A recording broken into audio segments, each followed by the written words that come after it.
ओम शांति। बाबा से ही तो पारिवारिक स्नेह मिलता है ना। जितना बाबा अपने बच्चों को प्यार करते हैं और कोई कर ना सके। आज की मुरली में बाबा ने हम रूहानी बच्चों को क्षत्रिय कहा है। हे मेरे रूहानी क्षत्रिय, तुम सदा श्रीमत पर चलते रहो। तुम सदा श्रीमत पर चलते रहो। आत्माभिमानी मन बाप को याद करो। पापा कहते रोज सवेरे सवेरे उठ अभ्यास में रहना है, माया पर विजय पानी है।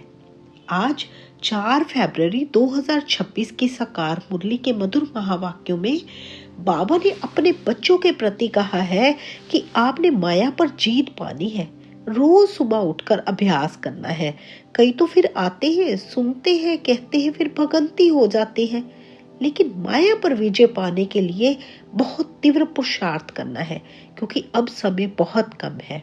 आज की मुरली के महावाक्य सुनते हैं। बाबा कहते मीठे बच्चे, संगम पर तुम्हें नई और निराली नॉलेज मिलती है।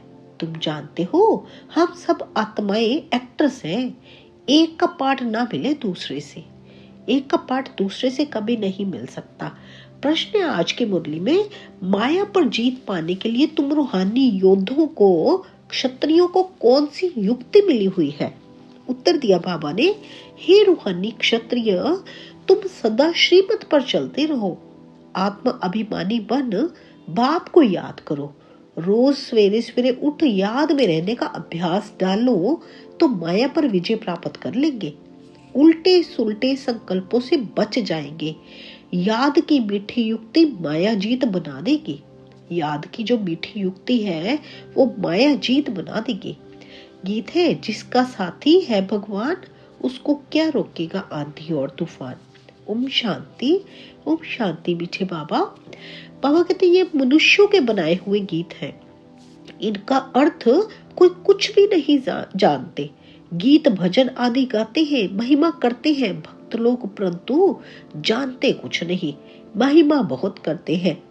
तुम बच्चों को कोई महिमा नहीं करनी है। बच्चे बाप की कभी महिमा नहीं करते हैं। बाप जानते हैं ये हमारे बच्चे हैं। बच्चे जानते हैं ये हमारा बाबा है। सबसे प्यारा संबंध ही तो एक बाबा के साथ है ना। कभी कभी कोई परिस्थिति आती है तो एक बाप ही तो याद आता है ना, परम पिता परमात्मा। तो बाबा कहते हैं बच्चे जानते हैं ये हमारा बाबा है। अब ये बेहद की बात है, फिर भी सब बेहद के बाप को याद करते हैं। अब तक भी याद करते रहते हैं। भगवान को कहते हैं, हे बाबा, इनका नाम शिव बाबा है। जैसे हम आत्माएं हैं वैसे शिव बाबा है। वह है परम आत्मा, जिसको सुप्रीम कहा जाता है। उनके हम बच्चे हैं। उनको सुप्रीम सोल कहा जाता है। उनका निवास स्थान कहाँ है? परम धाम में। सब सोल्स वहां रहती हैं। कहाँ रहती हैं सभी सोल्स? परम धाम में रहती हैं ना। वहां से धीरे धीरे नंबरवार पुरुषार्थ अनुसार आगे पाठ बजाने आती हैं। आगे बाबा कहते एक्टर्स ही सोल्स है ना। तुम जानते हो नाटक में एक्टर्स नंबरवार होते हैं। हर एक को पाठ अनुसार इतनी तनख्वाह मना पगार मिलती है। सब आत्माएं जो वहां रहती हैं सब पाठधारी हैं, परंतु नंबरवार सबको पाठ मिला हुआ है। रूहानी बाप बैठ समझाते हैं कि रूहों में कैसे अविनाशी पाठ नूंदा हुआ है। सब रूहों का पाठ एक जैसा नहीं हो सकता। सब में ताकत एक जैसी नहीं है, क्योंकि पुरुषार्थ तो सभी ने अपनी सामर्थ्य के अनुसार किया हुआ है ना। तो सब में ताकत एक जैसी नहीं है। तुम जानते हो कि सबसे अच्छा पाठ उनका है जो पहले शिव की रुद्रमाला में है। नाटक में जो बहुत अच्छे अच्छे एक्टर्स होते हैं उनकी कितनी महिमा होती है। सिर्फ उनको देखने के लिए भी लोग जाते हैं। तो ये बेहद का ड्रामा है। इस बेहद के ड्रामा में भी ऊंच एक बाप है। ऊंचते ऊंच एक्टर, क्रिएटर, डायरेक्टर भी कहे वे सब है हद के एक्टर्स, डायरेक्टर्स आदि।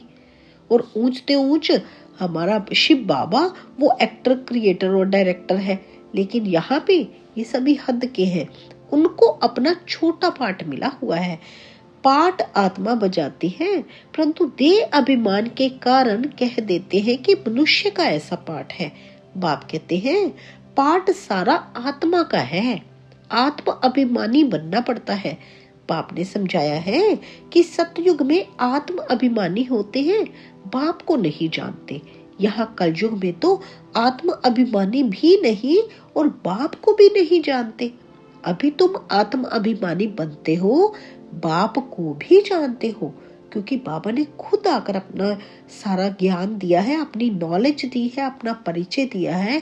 तो बाबा कहते अभी तुम जानते हो बाप को। तुम ब्राह्मणों को निराली नॉलेज मिलती है।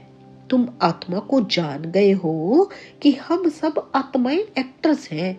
सबको पार्ट मिला हुआ है जो एक ना मिले दूसरे से। वे पार्ट सारा आत्मा में है।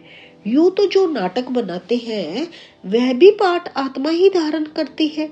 अच्छा पार्ट भी आत्मा ही लेती है। आत्मा ही कहती है मैं गवर्नर हूँ, फलाना हूँ, परंतु आत्म अभिमानी नहीं बनते। सतयुग में समझेंगे कि मैं आत्मा हूँ, एक शरीर छोड़ दूसरा लेना है। परमात्मा को वहां कोई नहीं जानते। इस समय तुम सब कुछ जानते हो।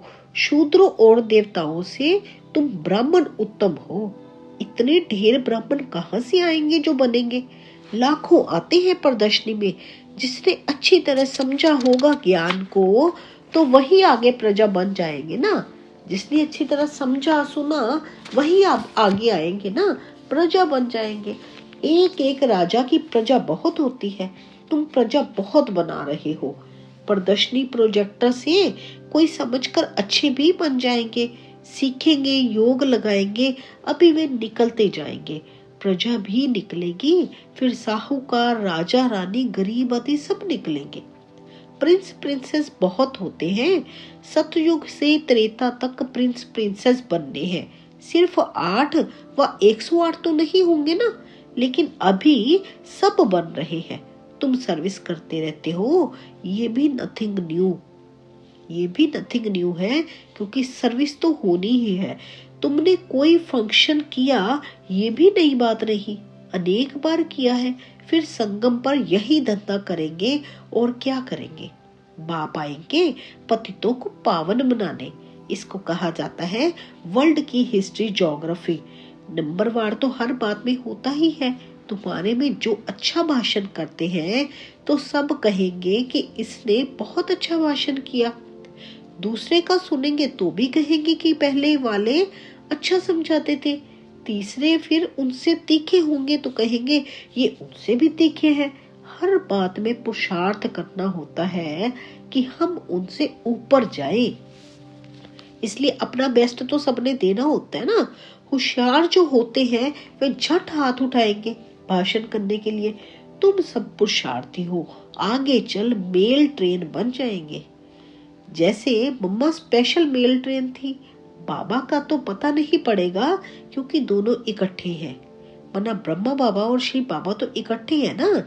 तुम समझ नहीं सकेंगे कि कौन कहते हैं। तुम सदैव समझो कि शिव बाबा समझाते हैं। कि तभी बाबा कहते हैं ना, कभी भी संशय नहीं आना चाहिए। जो भी ब्रह्मा बाबा कहते हैं मानो वो शिव बाबा समझा रहे हैं। बाप और दादा दोनों जानते हैं, परंतु वे अंतर्यामी है। बाहर से कहते हैं ये तो बहुत होशियार है, बाप की महिमा सुन खुश होते हैं। लौकिक बाप का भी कोई बच्चा अच्छी तरह पढ़कर ऊंच पद पाता है तो बाप समझते हैं कि ये बच्चा अच्छा नाम निकालेगा। ये भी समझते हैं कि फलाना बच्चा इस रूहानी सर्विस में होशियार है। मुख्य तो भाषण है, किसको बाप का संदेश देना, समझाना। बाप ने मिसाल भी बताया था कि किसके 5 बच्चे थे तो कोई ने पूछा कि तुमको कितने बच्चे हैं, तो बोला कि 2 बच्चे हैं। कहा कि तुमको तो 5 बच्चे हैं। कहा सपूत तो 2 ही है ना। यहाँ भी ऐसे है, बच्चे तो बहुत हैं। बाप कहेंगे कि ये डॉक्टर निर्मला बच्ची बहुत अच्छी है। बहुत प्रेम से लौकिक बाप को समझाई सेंटर खुलवा दिया है। ये भारत की सर्विस है। तुम भारत को स्वर्ग बनाते हो, इस भारत को नरक रावण ने बनाया है। ये सीता कैद में नहीं थी, लेकिन तुम सीताएं रावण की कैद में थी। बाबा कहते तुम सभी सीताएं हो ना, रावण की कैद में। माया मना अपने जो 5 विकार हैं, विकारों की कैद में थी ना, अभी बाबा हमें छुड़ा रहे हैं।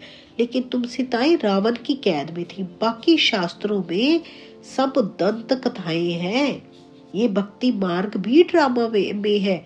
तुम जानते हो सतयुग से लेकर जो पास हुआ वह रिपीट होगा। आपे ही पूजे आपे ही पुजारी बनते हैं। बाप कहते हैं मुझे आकर पुजारी से पूज्य बनाना है। पहले गोल्डन एज्ड फिर आयरन एज्ड बनना है। सतयुग में सूर्यवंशी लक्ष्मी नारायण का राज्य था, राम राज्य तो चंद्रवंशी था। इस समय तुम सब रूहानी योद्धे हो। लड़ाई के मैदान में आने वाले को क्षत्रिय कहा जाता है। तुम हो रूहानी क्षत्रिय। बाकी वह है जिस्मानी क्षत्रिय, उनको कहा जाता है बाहुबल से लड़ना झगड़ना। शुरू में मल्ल युद्ध होती थी बाहु आदि से। दोनों एक दूसरे को बाहों से इधर उधर फेंकते हैं ना, तो उसको मल्ल युद्ध कहा जाता है। शुरू में मल्ल युद्ध होती थी ना, आपस में लड़ते थे, फिर विजय को पाते थे। अभी तो देखो बॉम्बजादी बने हुए हैं। तुम भी क्षत्रिय हो, वह भी क्षत्रिय है। तुम माया पर जीत पाते हो, श्रीमत पर चलकर। तुम हो रूहानी क्षत्रिय। रूहें ही सब कुछ कर रही है इन शरीर की कर्मेंद्रियों द्वारा। रूहें माने आत्माएं, आत्माएं ही सब कुछ कर रही है इन शरीर की कर्मेंद्रियों के द्वारा। कहते हैं ना, जब अंदर से एक आत्मा ही निकल जाती है तो शरीर तो मिट्टी है ना, तो शरीर की कर्मेंद्रियों द्वारा जो कार्य कराने वाली है वो अंदर आत्मा ही है, रूह ही है। रूह को बाप आकर सिखलाते हैं, बच्चे मुझे याद करने से फिर माया खाएगी नहीं। रूहों को ही बाप आकर सिखलाते हैं, बच्चे मुझे याद करने से फिर माया खाएगी नहीं। तुम्हारे विकर्म विनाश होंगे और तुमको उल्टा सुल्टा संकल्प नहीं आएगा। बाप को याद करने से खुशी भी रहेगी। इसलिए बाप समझाते हैं कि सवेरे उठकर अभ्यास करो। बाबा आप कितने मीठे हो। आत्मा कहती है बाबा, बाप ने पहचान दी है ना, मैं तुम्हारा बाप हूँ। तुमको सृष्टि के आदि मध्य अंत का नॉलेज सुनाने आया हूँ। ये मनुष्य सृष्टि का उल्टा झाड़ है। ये वैरायटी धर्मों की मनुष्य सृष्टि है ना, इसको कहा जाता ही है विराट लीला। बाप ने समझाया है कि इस मनुष्य झाड़ का मैं बीज रूप हूँ। मुझे याद करते हैं, कोई किस झाड़ का है, कोई किस झाड़ का है, फिर नंबर वार निकलते हैं। ये ड्रामा बना हुआ है। कहावत है कि फलाने ने धर्म स्थापक पैगंबर को भेजा, परंतु वहां से भेजते नहीं है। ये ड्रामा अनुसार रिपीट होता है। ये एक ही है जो धर्म और राजधानी स्थापन कर रही है। ये दुनिया में कोई भी नहीं जानते। अभी है संगम, विनाश की ज्वाला प्रज्वलित होनी है। ये है शिव बाबा का ज्ञान यज्ञ। उन्होंने रुद्र नाम रख दिया है। प्रजापिता ब्रह्मा द्वारा तुम ब्राह्मण पैदा हुए हो। तुम ऊंच ठहरे ना, पीछे और बिरादरियां निकलती हैं। वास्तव में तो सब ब्रह्मा के बच्चे हो। ब्रह्मा को कहा जाता है ग्रेट ग्रेट ग्रेट ग्रैंडफादर। सिजरा है, पहले पहले ब्रह्मा ऊंच, फिर सिजरा निकलता है। कहते हैं भगवान सृष्टि कैसे रचते हैं। रचना तो है, जब वे पतित होते हैं तब उनको बुलाते हैं। जब वे पतित होते हैं तब उनको बुलाते हैं। वही आकर दुखी सृष्टि को सुखी बनाते हैं। इसलिए बुलाते हैं बाबा दुख हरता सुख करता आओ। नाम रखा है हरिद्वार। हरिद्वार अर्थात हरि का द्वार। वहां गंगा बहती है। समझते हैं हम गंगा में स्नान करने से हरि के द्वार चले जाएंगे, परंतु हरि का द्वार है कहाँ। वे फिर श्री कृष्ण को कह देते हैं हरि का द्वार तो शिव बाबा है। दुख हरता सुख करता तो एक शिव बाबा ही है ना। पहले तुमको जाना है अपने घर, मना शांति धाम में। तुम बच्चों को अपने बाप का और घर का अभी मालूम पड़ा है, क्योंकि बाबा ने खुद आकर सारा ज्ञान दिया है ना। तो बाबा कहते अभी तुम्हें मालूम पड़ा है। बाप की गद्दी थोड़ी ऊंची है, फूल है ऊपर में, फिर युगल दाना उससे नीचे है, फिर है वैजयंती माला, सो विष्णु की माला। जैसे माला होती है, माला के ऊपर एक फूल होता है ना, फिर जो युगल दाना होता है तो उसके नीचे फिर बाकी सारी माला आ जाती है। सो है विष्णु की माला। विष्णु के गले का हार वही फिर विष्णुपुरी में राज्य करते हैं। ब्राह्मणों की माला नहीं है, क्योंकि घड़ी घड़ी टूट पड़ते हैं। बाप समझाते हैं कि नंबरवार तो है ना, आज ठीक है कल तूफान आ जाते हैं, ग्रहचारी आने से ठंडे हो जाते हैं। बाप कहते हैं कि मेरा बनंती आश्चर्यवत सुनंती कथंती ध्यान में जावंती माला में पिरवंती, फिर एकदम भागंती चंडाल बनंती। फिर माला कैसे बने? तो बाप समझाते हैं कि ब्राह्मणों की माला नहीं बनती है, क्योंकि पहले बनते हैं, बाबा के बनते हैं, फिर सुनते भी हैं, कहते भी हैं, ध्यान पे भी जाते हैं, फिर माला में आ भी जाते हैं, लेकिन फिर एकदम से भाग जाते हैं और चंडाल बन जाते हैं, बना माया के, फिर उसमें जाल में फंस जाते हैं। तो माला कैसे बने? तो बाप समझाते हैं कि ब्राह्मणों की माला नहीं बनती। भक्त माला में मुख्य फीमेल्स में मीरा और मेल्स में नारद है। संग पर बाप ही आकर सबको मुक्ति, जीवन मुक्ति देते हैं। बच्चे समझते हैं कि हम ही स्वर्ग के मालिक थे, अभी नरक में है। बाप कहते हैं कि नरक को लात मारो, स्वर्ग की बादशाही लो जो तुम्हारी रावण ने छीन ली है। ये तो बाप ही आकर बताते हैं। वे इन सब शास्त्रों, तीर्थों आदि को जानते हैं। बीज रूप है ना, ज्ञान का सागर, शांति का सागर एक बाबा ही तो है ना, ये आत्मा कहती है। बाप समझाते हैं कि ये लक्ष्मी नारायण सतयुग के मालिक थे। उनके आगे क्या था? जरूर कलयुग का अंत होगा तो संगम युग हुआ होगा ना, फिर सब अब स्वर्ग बनता है। बाप को स्वर्ग का रचयिता कहा जाता है, स्वर्ग स्थापन करने वाला। ये लक्ष्मी नारायण स्वर्ग के मालिक थे। इन्हों को वर्षा कहाँ से मिला? स्वर्ग के रचता बाप से। इनको वर्षा कहाँ से मिला? स्वर्ग के रचता बाप से। बाप का ही ये वर्षा है। तुम कोई से भी पूछ सकते हो कि इन लक्ष्मी नारायण को सतयुग की राजधानी थी, कैसे ली? कोई बता नहीं सकेंगे। ये दादा भी कहता है कि मैं नहीं जानता था, पूजा करता था परंतु जानता नहीं था। वरना ब्रह्मा बाबा भी पूजा तो करते थे ना, इन्होंने भी तो 11 आगे गुरु किए, पहले नहीं जानते थे, पूजा करते थे परंतु कुछ नहीं जानते थे। अब बाप ने समझाया है, ये संगम पर राजयोग सीखते हैं। गीता में ही राजयोग का वर्णन है, सिवाय गीता के और कोई भी शास्त्र में राजयोग की बात नहीं। बाप कहते हैं मैं तुमको राजाओं का राजा बनाता हूँ।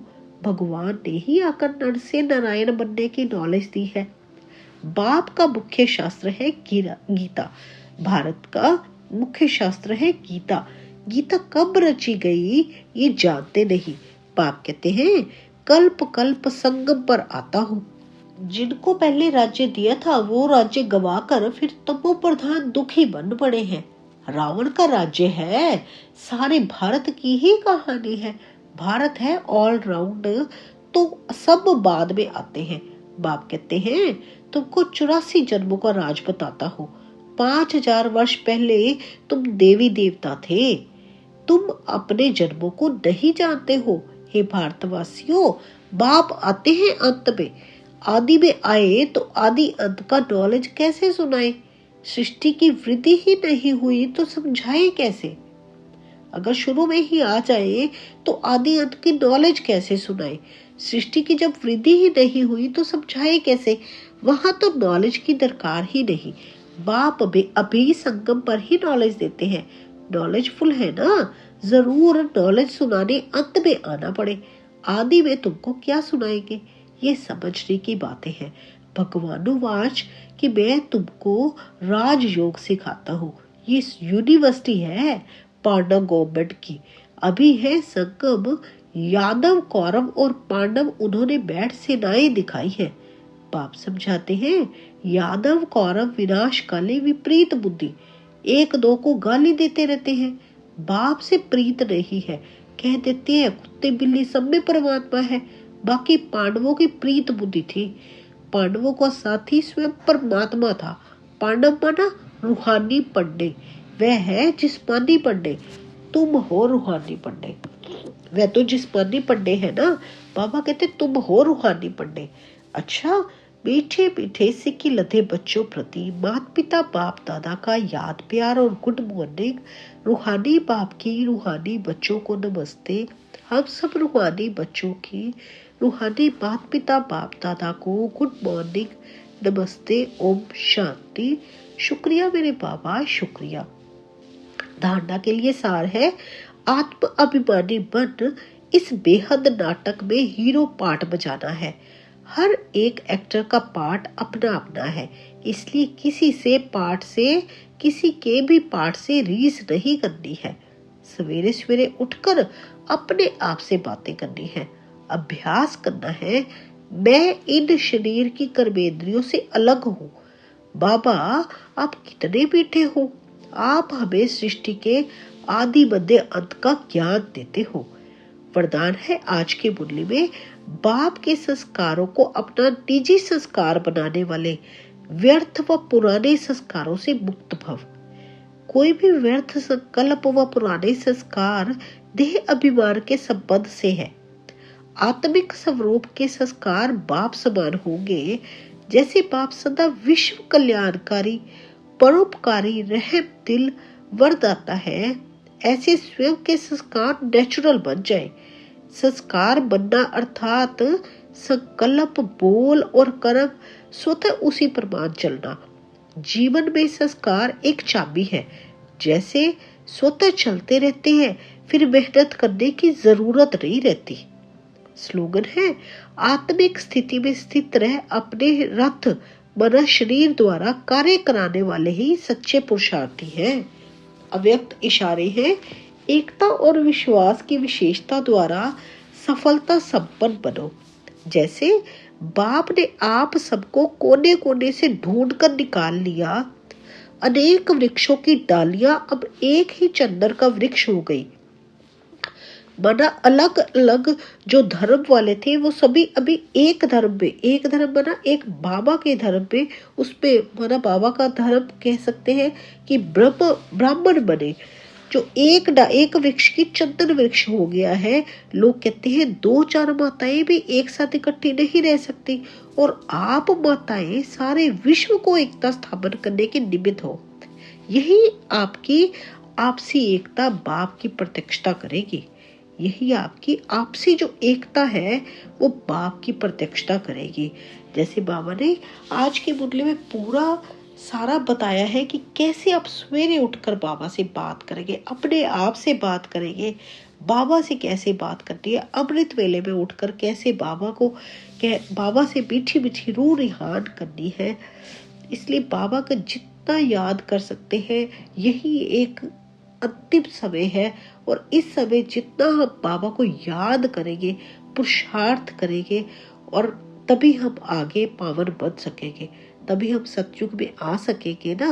सतयुग में तो बाबा कहते एक बार आपने ज्ञान लिया तो सतयुग में तो आप आ ही जाएंगे, लेकिन फिर आपके पुरुषार्थ अनुसार ही आपका जो पद है वो आपको मिलेगा।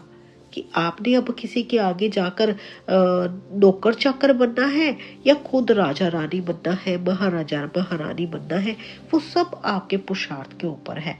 इसलिए अपने ऊपर ध्यान देना है, आत्म अभिमानी बनना है, बाबा को याद करना है। अच्छा जी, शुक्रिया मेरे बाबा, शुक्रिया। ओम शांति, ओम शांति।